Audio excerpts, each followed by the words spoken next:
जन्नत दोज़ख से यार भी क्या करूं, आरज़ू है मैं तुझसे देखा करूं, आरज़ू है मैं तुझसे देखा करूं। आय अल्लाह रब्बुल आलामीन जन्नत और जहन्नम तो আমি চাই না, যতক্ষণ পর্যন্ত তোমার সাথে আমার দেখা হবে না, তোমার দিদার যতক্ষণ পর্যন্ত আমার নসিব হবে না, ততক্ষণ পর্যন্ত আমি আব্দুল কাদের জিলানী জান্নাতে গেলেও আমার কলিজা ঠান্ডা হবে না। সুবহানাল্লাহ।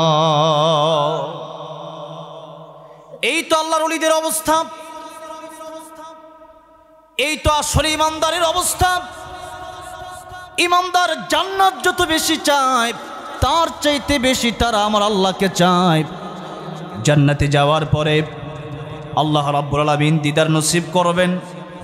আল্লাহ নিজে কোরআন শরীফে সূরা কাফের শেষ আয়াতে বলেছেন, فمن كان يرجو لقاء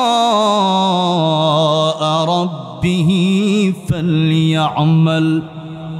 فليعمل عملا صالحا ولا يشرك بعبادة ربه أحدا। এই দুনিয়ায় যারা ভালো ভালো কাজ করবে আর শিরিক মুক্ত কাজ করবে, নেকামল হতে হবে শিরিক মুক্ত।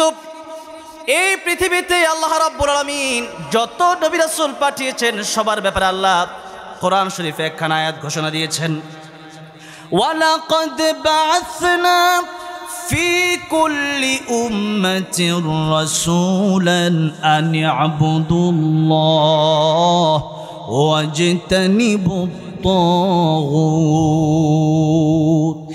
এই পৃথিবীতে যত নবী রাসূল এসেছেন দুটি জিম্মাদারি দিয়ে আল্লাহ রাব্বুল আলামিন নবী রাসূলদেরকে পাঠিয়েছেন। এক নাম্বার জিম্মাদারি হচ্ছে পৃথিবীর মানুষদেরকে তারা জানিয়ে দেবে ইবাদত করতে হবে একজনের। জবান খুলে বলেন তিনি কে? দ্বিতীয় নম্বর কথাটা ভালো করে লক্ষ্য করে আমরা আল্লাহর ইবাদত করি, ঠিক আছে, কিন্তু আল্লাহ বলছেন ওয়াজতানিবুত তাগুত, যারা তাগুত তাদেরকে বর্জন করতে হবে।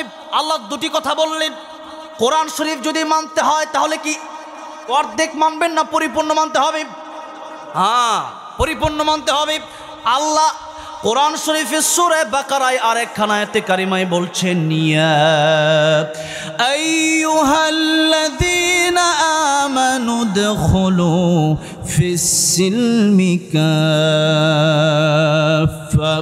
আল্লাহ বলছেন, হে ঈমানদারেরা, ইসলাম অর্ধেক মেনো না, ইসলাম পরিপূর্ণ মানো। উদখুলু প্রবেশ করো, ফিস-সিলমি কাফা আইতামা, ইসলামের ভিতরে তোমরা পরিপূর্ণ প্রবেশ করো। নামাজ যখন আমরা পড়ি, নামাজ পড়তে গেলে মনে করেন এশার নামাজ 4 রাকাত, 3 রাকাত পরে যদি কেউ বলে আমি আর নামাজ পড়বো না, আমার 3 রাকাতের সওয়াব হবে। সব কি হবে আসলে?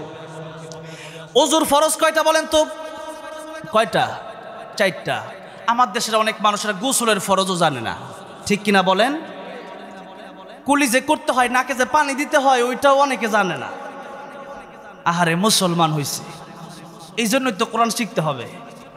তলাবুল ইলমি ফরিয়দাতুন আলা কুল্লি মুসলিম, আপনার জন্য ইলম শিখা ফরজ। না শিখলে তো আপনি জানবেন না, মানবেন কিভাবে? ওযুর ফরজ 4টা, আপনি যদি 3টা মানেন, আপনি 3টা মানলেন, আরেকটা মানলেন না। যে আমি মুখমণ্ডল পুরোটা ধৌত করলাম, আমি হাতের কনুইশ ধৌত করলাম, আমি মাথা মাসে করলাম, এবার পা দেওয়া দরকার নাই, শীতের দিন সামনে আসতেছে, পা দেওয়া দরকার নাই, যাই মসজিদে চলে যাই। বলেন তো ওযু হবে? কেন ওযু হবে না? 3টা মানছেন, একটা মানেন নাই, হবে? হবে না। সেজন্য বিয়েতে সব কিছু রেডি হয়ে গেছে। একটা বিয়ের আয়োজনের জন্য লক্ষ লক্ষ টাকা খরচ করা হয়েছে, কিন্তু মেয়ের গার্ডিয়ান অথবা ছেলে একজন রাজি হলো না, বিয়েটা কি হবে? হবে না।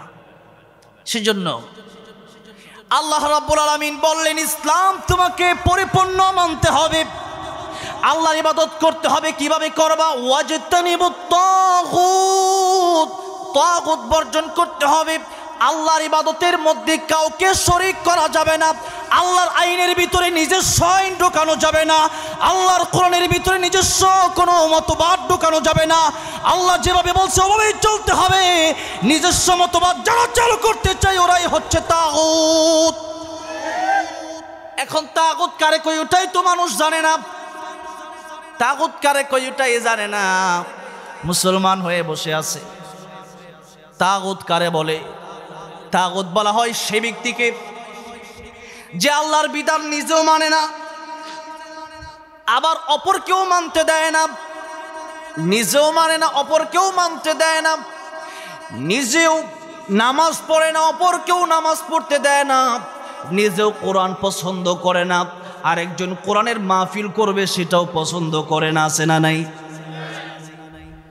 কোরআনের আইন হচ্ছে আস-সারিকু ওয়াস-সারিকাতু ফাকতাউ আইদিয়াহুমা।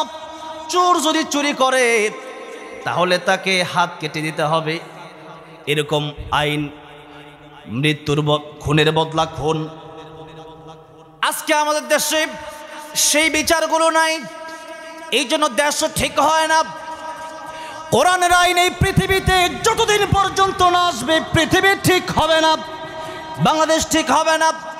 আমাদের গাজীপুরে একটা ছোট্ট মেয়েকে ধর্ষণ করা হলো, একটা হিন্দু ছেলে ধর্ষণ করলো, শুনছেন না আপনারা? সেই ধর্ষণের বিচারের জন্য এত আন্দোলন কেন করতে হবে? ধর্ষণ করছে তো ধর্ষণের বিচার করেন। ধর্ষণের বিচার যদি আপনারা না করেন, এভাবেই যদি দেশ চলতে থাকে তাহলে দেশে শান্তি কোনোদিন আসবে না। সেই জন্য যারা তাগুত তাদেরকে একেবারেই বর্জন করে ফেলে দিতে হবে। তাগুত আল্লাহর বিধান যদি কেউ নিজেও না মানে, অপর কেউ না মানতে দেয় যে কোনো ক্ষেত্রে, তাহলে বুঝতে হবে সেই তাগুত। কারণ সেও যেহেতু মানে না, আমাকেও যেহেতু মানতে দেয় না, তাহলে তার মানে হচ্ছে আল্লাহ বলছে চোরের হাত কাটো। এখন আমাদের দেশে সিস্টেম হলো চোরের জালখানায় দাও, এরপরে 2 দিন 3 দিন 4 দিন 5 দিন পরে চোর আরো বড় ডাকাত হয়ে বের হয়। কেন? ওই যে তলে তলে সম্পর্ক হয়ে গেছে। এই জন্য চোরের বিচার যদি কোরআন দিয়া করা হতো, বাংলাদেশে যদি 1টা 2টা 3টা 4টা 5টা হাত কেটে দেওয়া হতো বাইতুল মুকাররমের সামনে, পরের দিন চোর বাংলাদেশে খুঁজেই পাওয়া যেত না। এই জন্য কোরআনের শিক্ষা, কোরআন যারা মানবে, কোরআনের শিক্ষা যারা চালু করে দিবে, কোরআনের আইন আল্লাহ রাব্বুল আলামিন 500 আইন কোরআনে দিয়েছেন। এই আইনগুলো যদি বাস্তবায়ন করা যায় তাহলে বাংলাদেশ সুন্দর হয়ে যাবে। আর এই আইন যতদিন বাস্তবায়ন না করা যাবে দেশ কোনোদিন সুন্দর হবে না। এই জন্য তাগুত বর্জন করতে হবে। যেমন আমাদের দেশে অনেক নেতা আছে, তারা মাহফিলেও আসে, এবার পূজায়ও যায়, মসজিদেও আসে, মন্দিরেও যায়। এমন নেতা আমাদের দেশে আছে না নাই? আমি তো বড় আশ্চর্য হলাম। সাধারণ দল বাদই দিলাম, ইসলামী দলের নেতাও কেমনে সেই পূজায় যায়? হ্যাঁ, আপনি বলবেন সে তো ইসলামী দলের নেতা। আমি বলবো আপনি নেতা ততক্ষণ আপনার নেতা মানবো যতক্ষণ পর্যন্ত আপনি ইসলাম মানবেন। ইসলাম থেকে সরে যাবেন, আপনার নেতা মানবো তো দূরের কথা, আপনার বিরুদ্ধে আন্দোলন হবে। সেজন্য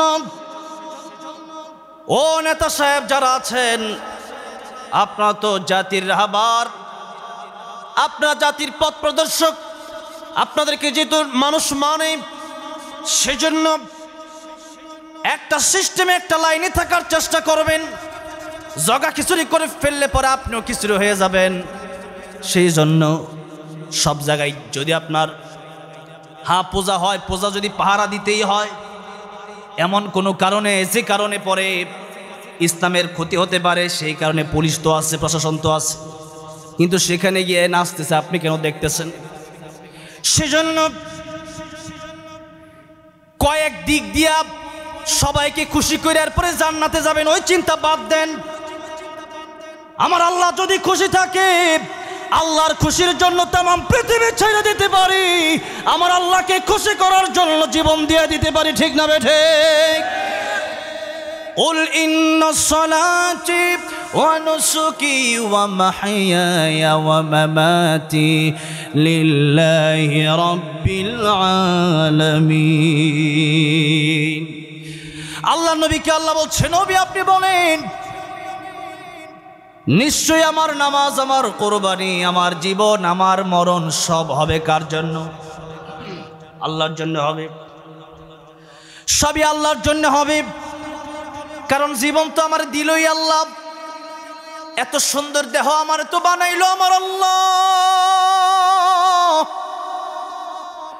যখন আমার আপনার আপন কেউ ছিল না তখন ছিলেন আল্লাহ। যখন আমার আপনার আবার কবরে কেউ যাবে না, আমাকে একাই কবরে যেতে হবে, সেদিন আমার আপনার আপন একজন হয়ে যাবে। জবান খুলে বলেন তিনি কে? এই জন্য আল্লাহকে আপন বানান, আল্লাহর সাথে সম্পর্ক মজবুত করেন, আল্লাহর সাথে দিলকে লাগায় দেন, বেশি বেশি সিজদা করেন, লম্বা লম্বা সিজদা করেন। ওয়াসজুদ ওয়াকতারিব, যত সিজদা করবেন তত আল্লাহর নিকটে চলে যাবেন, যত সিজদা করবেন আল্লাহর ভালোবাসা তত পাবেন। এই জন্য আল্লাহকে যদি কেউ পেয়ে যায়, মাল্লাহুল মাওলা ফালাহুল কুল, আল্লাহকে যে ব্যক্তি পেয়ে গেল তামাম পৃথিবী সে পেয়ে গেল। আর আল্লাহকে যে পেল না তামাম পৃথিবীর সব পেয়ে গেল। কিন্তু আল্লাহকে পেল না, তাহলে দুনিয়ার কিছুই সে পেল না, সফলতা সে পেল না। সেজন্য এই পৃথিবী এটা আমার জন্য আপনার জন্য যেহেতু পরীক্ষার হল, প্রায় সময় লোভ আসবে, বড় বড় অফার আসবে, কিন্তু এই লোভ আর এই অফার, দুঃখ আসবে, বিপদ আসবে, লোভ আর অফার সব গ্রহণ করা যাবে না। আর এই বিপদ যখন আসবে তখন ধৈর্য ধারণ করতে হবে।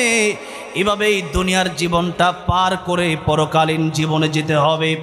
এভাবে যদি পরকালীন জীবনে যেতে পারেন, আল্লাহ রাব্বুল আমিন বলছেন, ও পৃথিবীর মানুষ ভালো করে মনে রাখো, আল্লাযী খালাকাল মাউতা ওয়াল হায়াতা লিয়াবলুয়াকুম আইয়ুকুম আহসানু আমালা। যে আল্লাহ রাব্বুল আমিন তোমাদের মরণ সৃষ্টি করলেন, যে আল্লাহ তোমাদেরকে হায়াত দিলেন।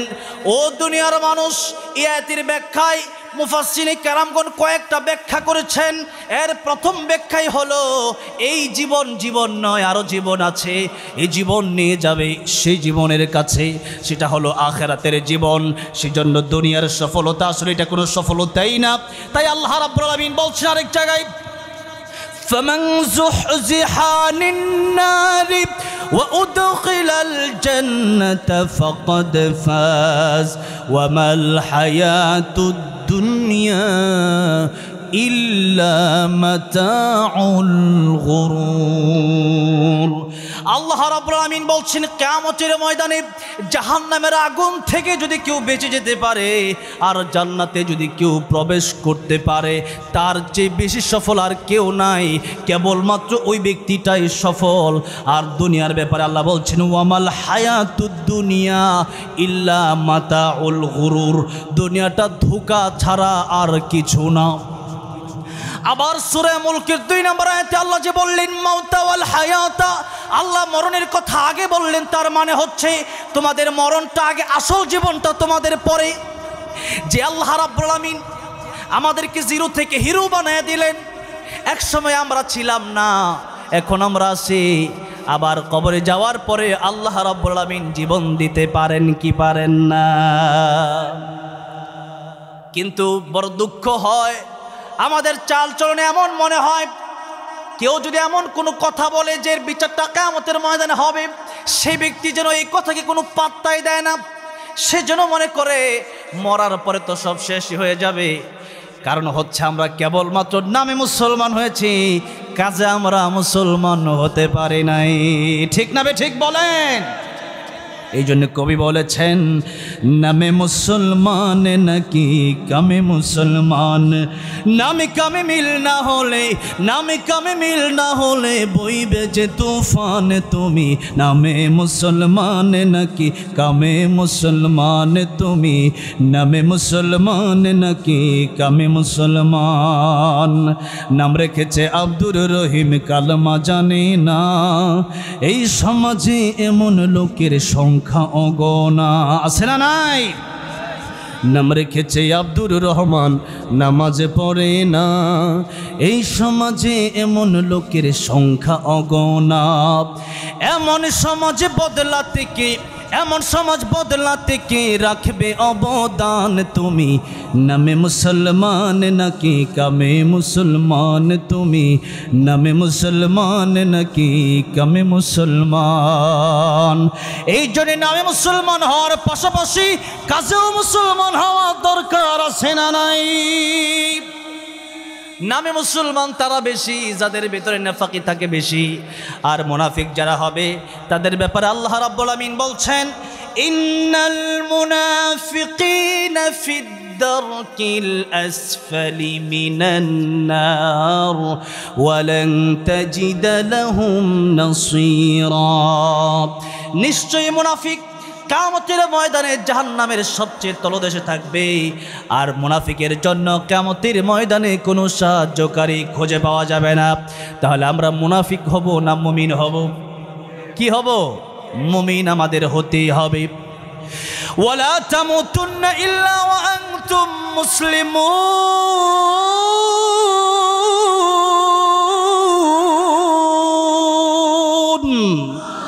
আল্লাহ বলেন আরে কায়াতে মুসলমান না হয়ে কবরে শোনো, মুসলমান না হয়ে কবরে গেলেই বিপদ শুরু হয়ে যাবে। নবীজি বলছেন, আল কবরু রাউযাতুম মির রিয়াজিল জান্নাহ আও হুফরাতুম মিন হুফারিন নার। কবর কারো জন্য জান্নাতের বাগান হয়ে যাবে, আর কারো জন্য জাহান্নামের গর্ত হয়ে যাবে।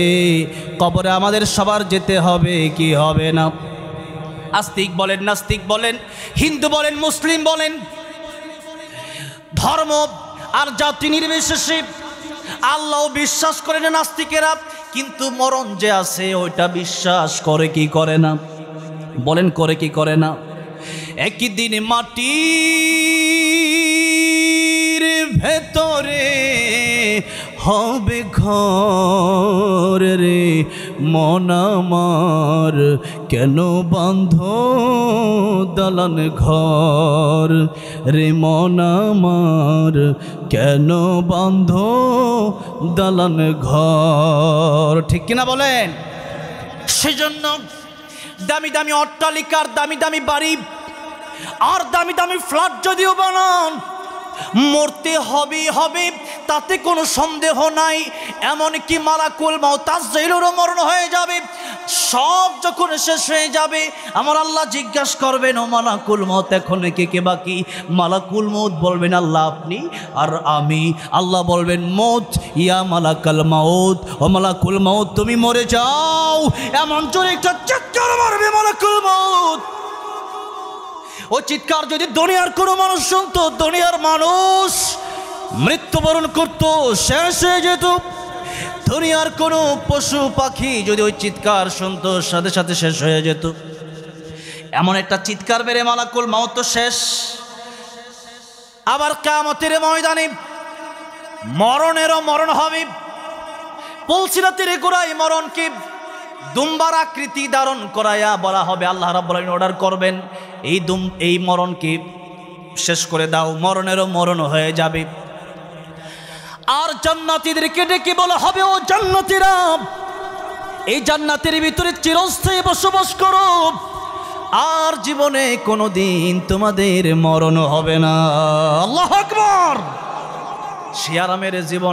সে আরামের জীবন যদি চান, আমার নবী বলেন আদ-দুনিয়া মাজরাতুল আখিরাত। ও দুনিয়ার মানুষ, এটা হচ্ছে তোমাদের জন্য কাজের জায়গা, কর্মস্থান। এখানে কাজ করবা, আখিরাতে বেতন পাবা। আল্লাহু আকবার। গার্মেন্টসে কাজ করে 1 মাস, যখন বেতনটা দেয় ভালো লাগে কি লাগে না বলেন? কৃষিরা ধান লাগায় অথবা অন্যান্য গাছগাছালি লাগায়, 1 বছর 2 বছর পরে যখন কিছু টাকা পয়সা হাতে আসে, 1-2 বছরের বা 6 মাস বা 2 মাসের এই কষ্ট কৃষক ভুলে যায়। ঠিক না ঠিক বলেন? ঠিক তেমনিভাবে দুনিয়া হচ্ছে কাজের জায়গা।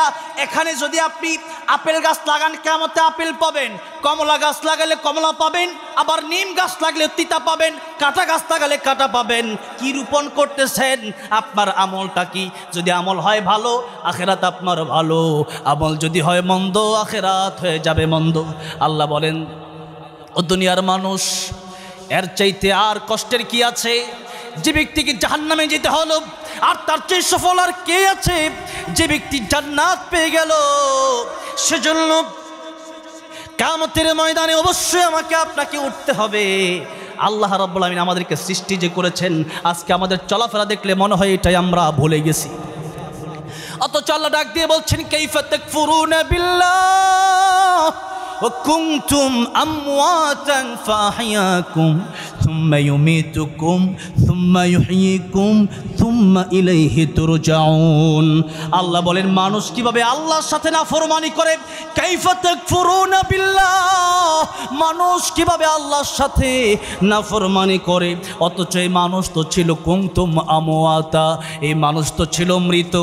আরে মায়ের পেটে যখন ছিলাম, রূহ যখন ছিল না, তখন তো আমি আর আপনি কিছুই জানি না, চিনি না।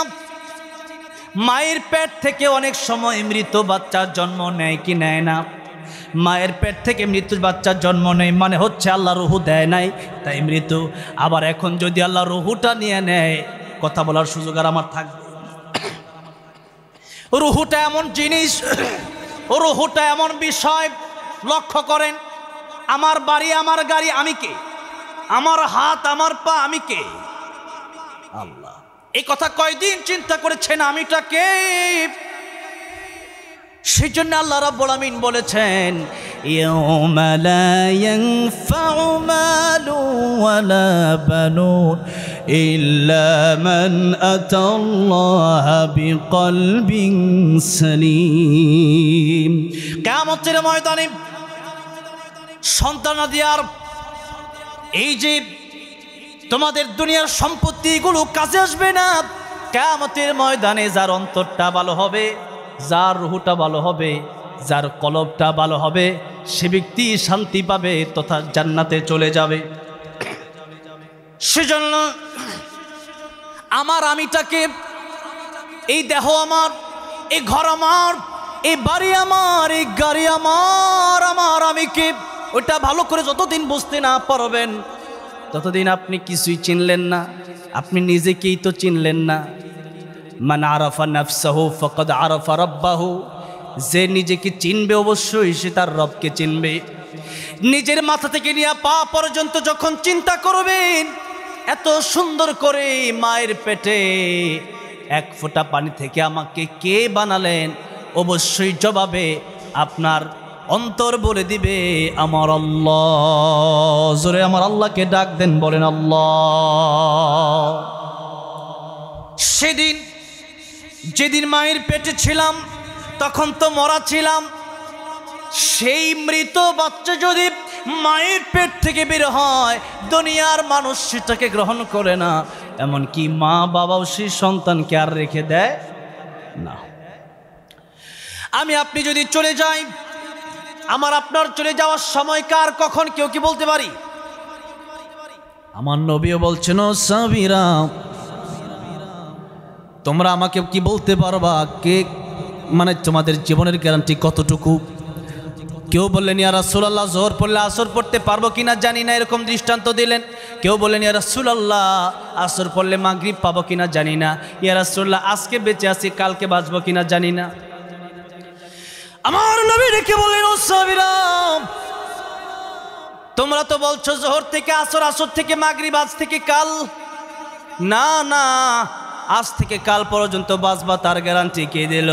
আমি নবী, আমার কাছে মালাকুল মউত আসলে অনুমতি লাগবে, আমার কাছে মালাকুল মউত আসলে অনুমতি লাগবে। এরপরেও আমি নবী ডান দিকে সালাম ফিরাইয়া নামাজের পরে ডান দিকে সালাম ফিরাইয়া বাম দিকে সালাম ফিরাতে পারবো, এই গ্যারান্টি আমি নবীও তোমাদেরকে দিতে পারবো না। আল্লাহু আকবার। আমার মরণ আসিবে কখন কেউ তো জানে না, আমার মরণ আসিবে কখন কেউ তো জানে না। আমি মরে গেলে আমায় তোমরা ভুইলা যাও না, আমি মরে গেলে আমায় তোমরা ভুইলা যাও না। আমার মরণ আসিবে কখন কেউ তো জানে না, বলেন না, আমার মরণ আসিবে কখন কেউ তো জানে না, আমার মরণ আসিবে কখন। এই দুনিয়া চিরজীবন থাকার জায়গা না, অন্ধকার কবর যে আমার আসল ঠিকানা, ঠিক না? এই দুনিয়া চিরজীবন থাকার জায়গা না, অন্ধকার কবর যে আমার আসল ঠিকানা। সবাই রেখে আমায় চলে যাবে, সঙ্গী হবে না, সবাই রেখে আমায় চলে যাবে, সঙ্গী হবে না। আমার মরণ আসিবে কখন কেউ তো জানে না, আমার মরণ আসিবে কখন। কবর মাঝে মা বাবাকে দেখা যাবে না, দেখবো যাকে তিনি হলেন শাহে মদিনা। কবর মাঝে মা বাবাকে দেখা যাবে না, দেখবো যাকে তিনি হলেন শাহে মদিনা। সেদিন আল্লাহ বিনে আর তো কেহ বন্ধু হবে না, সেদিন নবী বিনে আর তো কেহ বন্ধু হবে না। আমার মরণ আসিবে কখন কেউ তো জানে না, আমার মরণ আসিবে কখন কেউ তো জানে না, ঠিক না বেঠি? এই জন্য আজকের এই মাহফিল আওয়াজ করতে বসেছি, এই চার থেকে নেমে বাসায় যেতে পারবো কিনা তার গ্যারান্টি আমি দিতে পারবো না।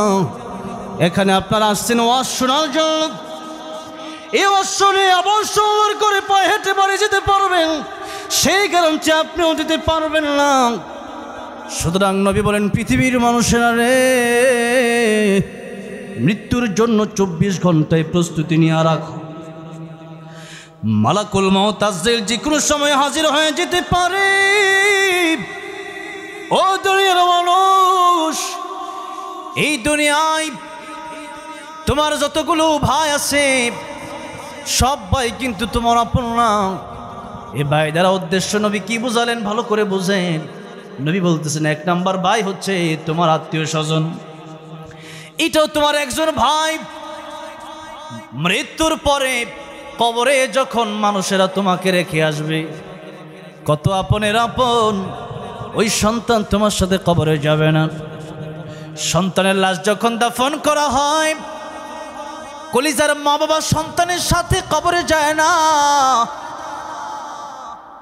দাদা দাদি যত আদর করে নাতিকে, নাতি যখন দাদার লাশ নিয়ে কবরে যায়, দাদির লাশ নিয়ে কবরে যায়, নানার লাশ নিয়ে কবরে যায়, নানির লাশ নিয়ে কবরে যায়। এমনটা তো হয় না।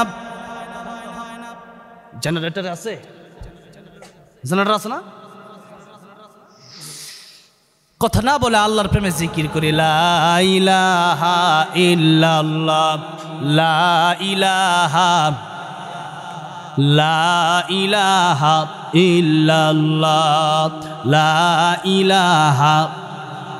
জোরে সোরে মোহাব্বতে, লা ইলাহা ইল্লাল্লাহ, লা ইলাহা, লা ইলাহা ইল্লাল্লাহু মুহাম্মাদুর রাসূলুল্লাহ সাল্লাল্লাহু আলাইহি ওয়াসাল্লাম।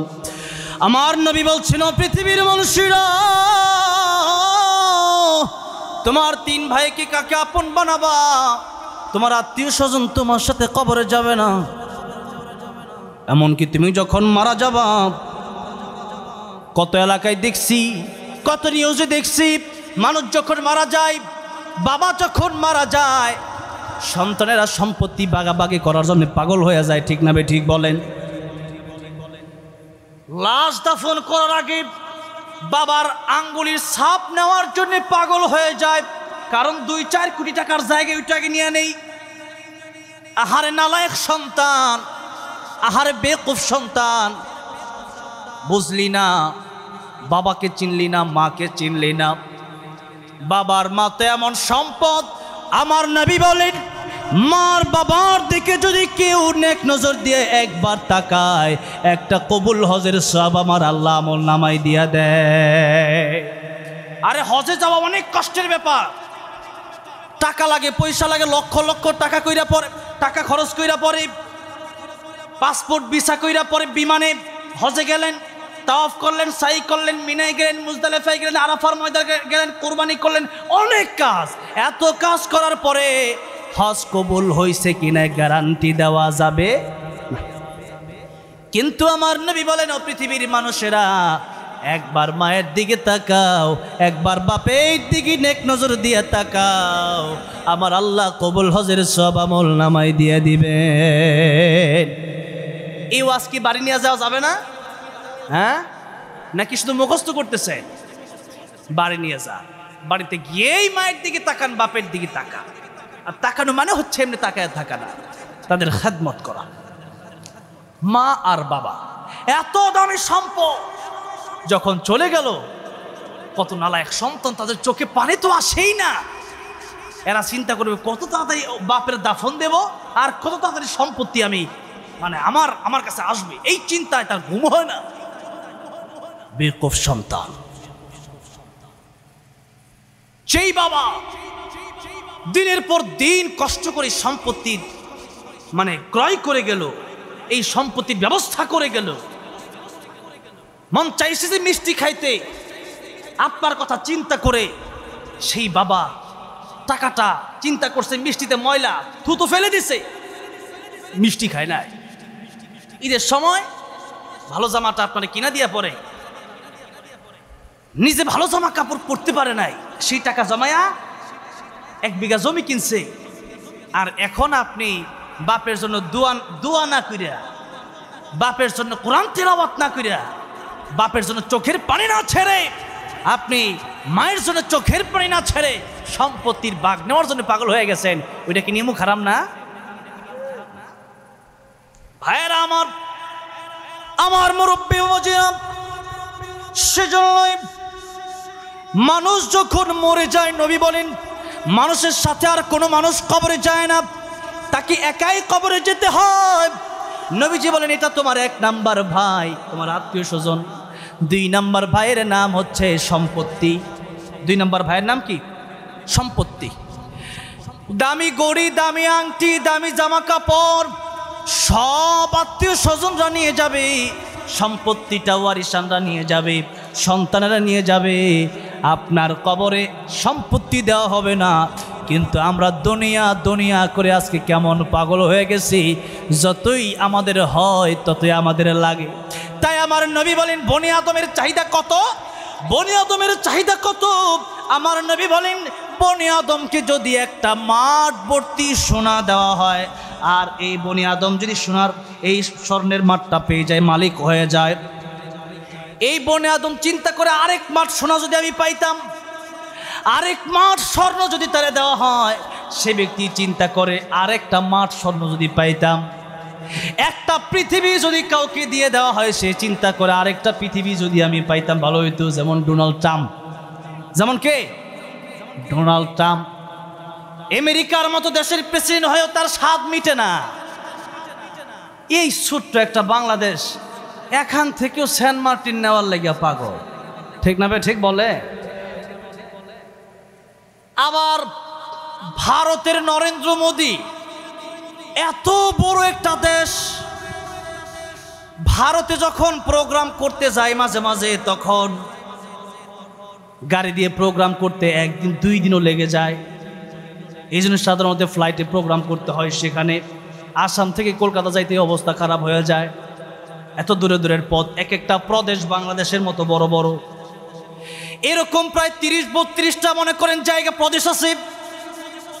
এত বড় ভারত পাওয়ার পরেও বাংলাদেশ নিয়ে টানাটানি আছে না নাই? এই জন্য যতই পাই ততই লাগে, যতই পাই ততই লাগে। এবার আমার নবী কি বলেন শোনেন, আমার নবী ডাক দিয়ে বলেন, বনি আদম রে যতই দেওয়া হয় যেহেতু তার আরোই লাগে, যত দেওয়া হয় আরও লাগে, যত দেওয়া হয় তত লাগে। সেই জন্য বনি আদমের চাহিদা ততদিন পূর্ণ হবে না যতদিন পর্যন্ত বনি আদম 3.5 হাত মাটির গড় কবরে না যাবে। যেদিন কবরে চলে যাব সেদিন চাহিদা পূরণ হয়ে যাবে। সেদিন ডানে তাকাবে মাটি, বামে মাটি, উপরে মাটি, নিচে মাটি। সেদিন মানুষ চিন্তা করবে কি কামাই করলাম। 24 ঘন্টা সময় আমার আল্লাহ দিলেন। 24 ঘন্টা সময়ের ভিতরে 1টা ঘন্টা সময় আল্লাহর জন্য বান্দা দিতে পারে না। সেই জন্য আল্লাহ রাব্বুল আলামিন এই বান্দাদেরকে ডেকে বলছেন, ও বান্দারে, তোমরা আমি আল্লাহর ইবাদত করো, আমি আল্লাহর জন্য সময়কে বরাদ্দ করো। ওয়া মাহইয়ায়া, আমি আল্লাহর জন্য তোমাদের জীবনকে উৎসর্গ করে দাও। ওয়া মামাতি লিল্লাহি রাব্বিল আলামিন, আমার জন্য জীবন মরণ উৎসর্গ করে দাও। বাঁচবো তো আল্লাহর জন্য বাঁচবো, মরবো তো আল্লাহর জন্যই মরবো। আল্লামা সাইদি বলেছিলেন, বিড়ালের মতো 500 বেঁচে থাকার কোনো লাভ নাই, সিংহের মতো আল্লাহর জন্য 1 ঘন্টা বাঁচতে চাই, ঠিক না বেঠে? সেজন্য আল্লাহর জন্য যদি বাঁচতে হয় তাহলেই বাঁচবো, আর আল্লাহর জন্য যদি বাঁচতে না পারি জীবনের কোনো প্রয়োজন নাই। বরং আমার জন্য তো আখিরাতি উত্তম, মুমিনের জন্য আখিরাতি উত্তম। মুমিন দুনিয়াতে যত থাকবে ততই বিপদ, ততই ফিতনা। যত যাবে কবরে তাড়াতাড়ি ততই আল্লাহর সাথে হয়ে যাবে সাক্ষাৎ। জোরে কোন সুবহানাল্লাহ। এই জন্য মুমিন যখন মারা যায় মুমিনের কানে ফেরেশতারা আইসা কয়, তোমার আমার আল্লাহ রাব্বুল আলামিন সালাম দিছে। আল্লাহু আকবার। যখন মুমিন শুনে আমার আল্লাহর সালাম, একদিকে জান কবজ হয়ে যায়, আর একদিকে আমার আল্লাহর সালাম, বেটা খুশিতে তার জান শেষ হয়ে যায়। কোন দিকে তার জান গেছে টের পায় না। আল্লাহু আকবার। আন্না ফরমান যদি হয়ে যায়, সে ব্যক্তির জন্য যখন কবজ করা হয়, সে ব্যক্তির জন্য কবজ করার সময় জানটা বের হতে চায় না, জানটা আখিরাতে যেতে চায় না। কারণ সে ব্যক্তি ভালো করেই জানে, তার নফস ভালো করেই জানে মরার সাথে সাথে বিপদ শুরু হয়ে যাবে। আমাদের দেশে অনেক লোক আছে বিপদে পড়ে আত্মহত্যা করে, কারণ সে তো কবরে আযাব দেখে নাই, সে বুঝবে কি পরকালে কত কঠিন। এই জন্য আল্লাহর নবী একদিন দেখলেন একটা কবরে আযাব হচ্ছে। কবরে আযাব কত কঠিন এটা না বুঝলে তো মানুষ বুঝবে না। নবী যে একদিন বলছেন, আমার মনে চায় আমি আমার উম্মতের জন্য দোয়া করি, আমার উম্মতকে যেন আল্লাহ রাব্বুল আলামিন কবরে আযাব দেখায় দেয়। কিন্তু আমি নবী কেন দোয়া করি না? এই উম্মত যদি কবরের ভয়ঙ্কর আযাব দেখে, এই উম্মত তার বাবার লাশ নিয়ে কবরে যাবে না, মায়ের লাশ নিয়ে কবরে যাবে না, এই উম্মত ভাইয়ের লাশ নিয়ে কবরে যাবে না, এই উম্মত বোনের লাশ নিয়ে কবরে যাবে না, এই উম্মত দাদার লাশ নিয়ে কবরে যাবে না, এই উম্মত দাদির লাশ নিয়ে কবরে যাবে না। আরে কবরের আযাব কত ভয়ঙ্কর! 2 পাশ থেকে যখন চাপ মারবে, পাথরগুলো যখন চুরমার হয়ে যাবে, সেই কবর আযাব দেখলে মানুষ আবার সইবে কিভাবে? আরে নবী বলেন, দুনিয়ার নিজামই চেঞ্জ হয়ে যাবে, এই ব্যবসা বন্ধ হয়ে যাবে, চাকরি বন্ধ হয়ে যাবে, খেত খামার বন্ধ হয়ে যাবে, মানুষ তার মারে চিনবে না, বাবারে চিনবে না, শুধু আখিরাত করতে করতে মানুষ পাগল পারা হয়ে যাবে। এই জন্য দুনিয়ার নিজাম চেঞ্জ হয়ে যাবে। এই জন্য আমি নবী দোয়া করি না মানুষ কবর আযাব দেখুক, এই দোয়া আমি নবী করি না। কিন্তু নবীকে তো আল্লাহ রাব্বুল আলামিন কবর আযাব দেখার মতো তৌফিক দিয়েছিলেন। আমার নবী কবর আযাব যখন দেখলেন একটা যুবকের কবর আযাব হয়, আমার নবী আল্লাহর কাছে দোয়া করলেন। আমার নবী তো রাহমাতুল লিল আলামিন নবী, উম্মতের এই কষ্ট আমার নবীর সহ্য হয় না। আমার নবী একবার দোয়া করলেন, আল্লাহ তাআলা মাফ করে দাও, তারে তুমি জাহান্নাম থেকে মুক্তি দান করো। আল্লাহ রাব্বুল আলামিন আমার নবীর দোয়া কবুল করেন না।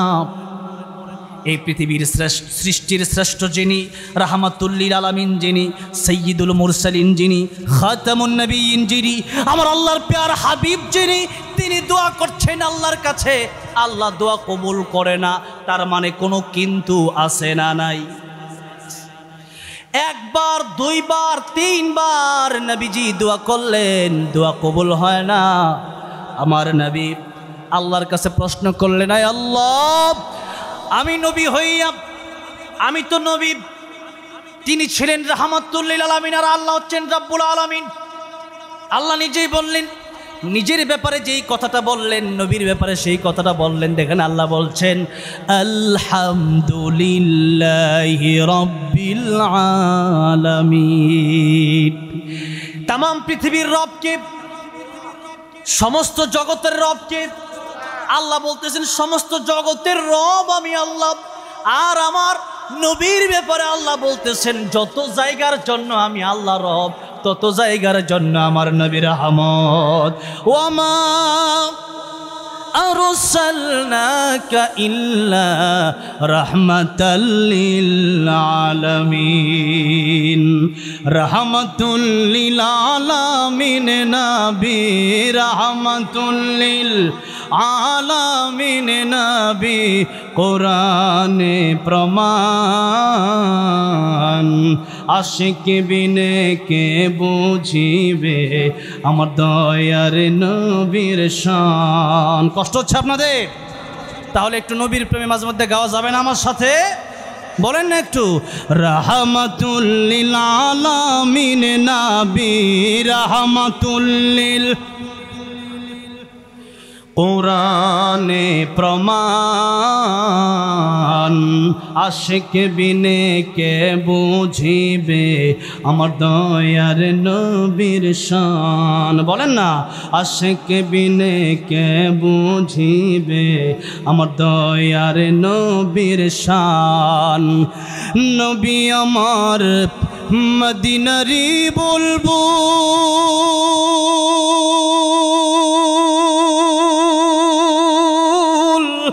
আমার আল্লাহ ভালোবেসে নামটি দিলেন মুহাম্মদ রাসূল। আল্লাহু আকবার।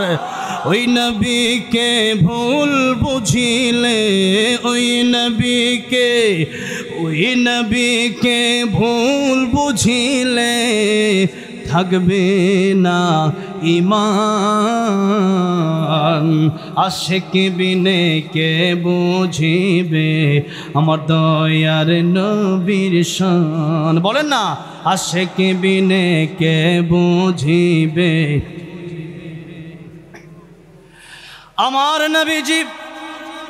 আমার নবীজি বললেন, আল্লাহ, আমি তো রাহমাতুল লিল আলামিন নবী, আমি দোয়া করি, তিনবার দোয়া করলাম। আমি তো একবার দোয়া করলে কবুল হয়ে যায়, আজকে তিনবার দোয়া করলাম, কেন কবুল হয় না? আমার আল্লাহ কয়, জিবরাইল আমার নবীর কাছে যাও, আমার নবীর কাছে গিয়ে বলবা, আমার নবী কিয়ামত পর্যন্ত দোয়া করবে, আমি আল্লাহ এই দোয়া কবুল করব না। কারণ এই সম্পর্ক, এই হক আমি আল্লাহর সাথে না, হক তার মায়ের সাথে। হক কার সাথে? হক তার মায়ের সাথে। সুতরাং মা যদি ক্ষমা করে, আমি আল্লাহ ক্ষমা করে দেব, আর মা যদি ক্ষমা না করে, আমি আল্লাহ ক্ষমা করব না। আমার নবী খোঁজ খবর নিয়ে দেখলেন তার মা বেঁচে আছে। তার মায়ের সাথে সাক্ষাৎ করলেন আর বললেন, এই কবরটা কার? মহিলা ডেকে বলল, ইয়া রাসূলুল্লাহ, ইয়া হাবিবাল্লাহ, এই কবরটা আমার সন্তানের কবর।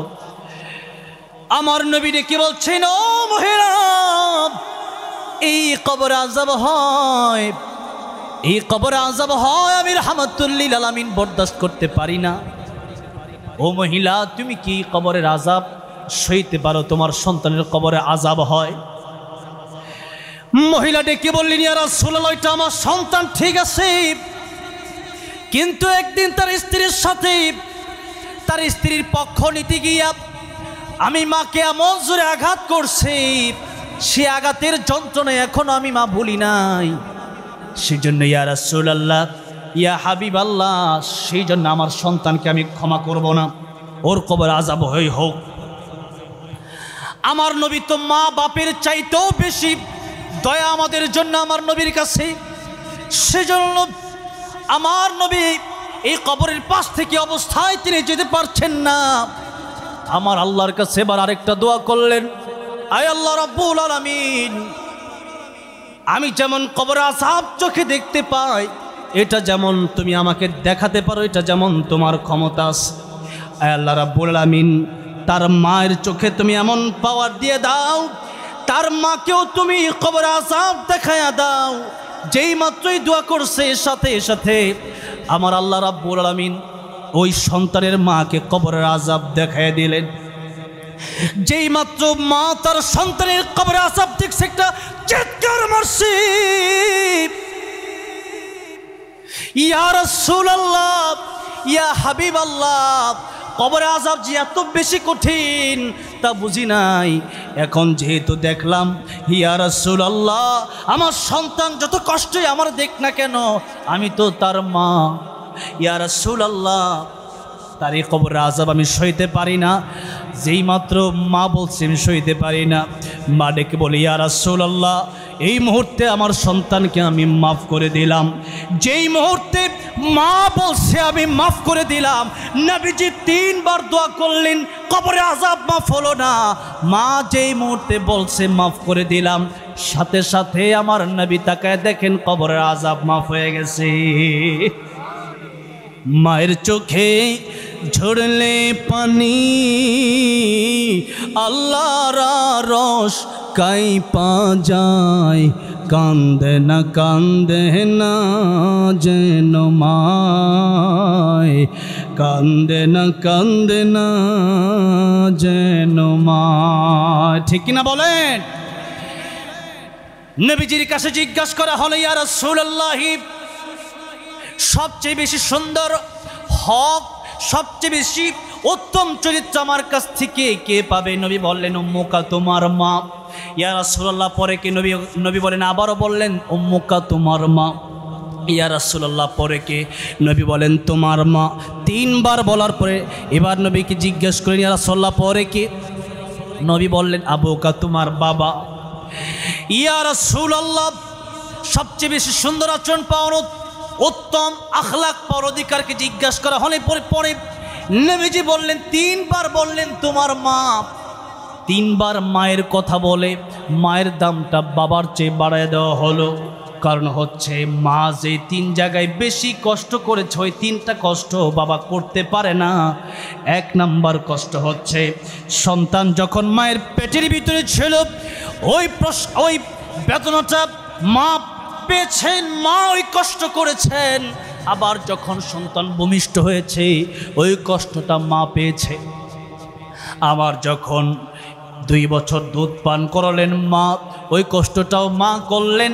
সে জায়গায় সেই জন্য 3 বার মায়ের কথা বলেন, 1 বার বাবার কথা বললেন। প্রিয় ভাইয়েরা, আমার বাবাজিরা, যেই কথা বোঝাতে চাই, কবরের আযাব যে কত কঠিন, কত ভয়ঙ্কর, এটা পৃথিবীর মানুষ না দেখলে বুঝবে না। আমার ভাইরা, আমার বাবাজিরা, এবার আপনাদেরকে জিজ্ঞাসা করতে চাই, এই মুহূর্তে আমাদের মরণ আসতে পারে কি পারে না? যদি এই মুহূর্তে মরণ আসে, আগামীকাল এই মুহূর্তে আমার লাশটাকে রেখে দেওয়া হবে? আগামীকাল রেখে দেওয়া হবে না, বরং আজকে রাতেই যদি সমাধান হয়, আজকে রাতেই কবর দিয়ে দিবে। ঠিক না ঠিক বলেন? আর যদি সম্ভব না হয় তাহলে ফজরের পরে দাফন করে ফেলবে। তাও যদি সম্ভব না হয় 9টা, 10টা, 11টা, 12টা জোহরের পরে দাফন করে দিবে। এই তো আমার জীবন। আমি আপনি মনে করি আখেরাত বহু দূরে।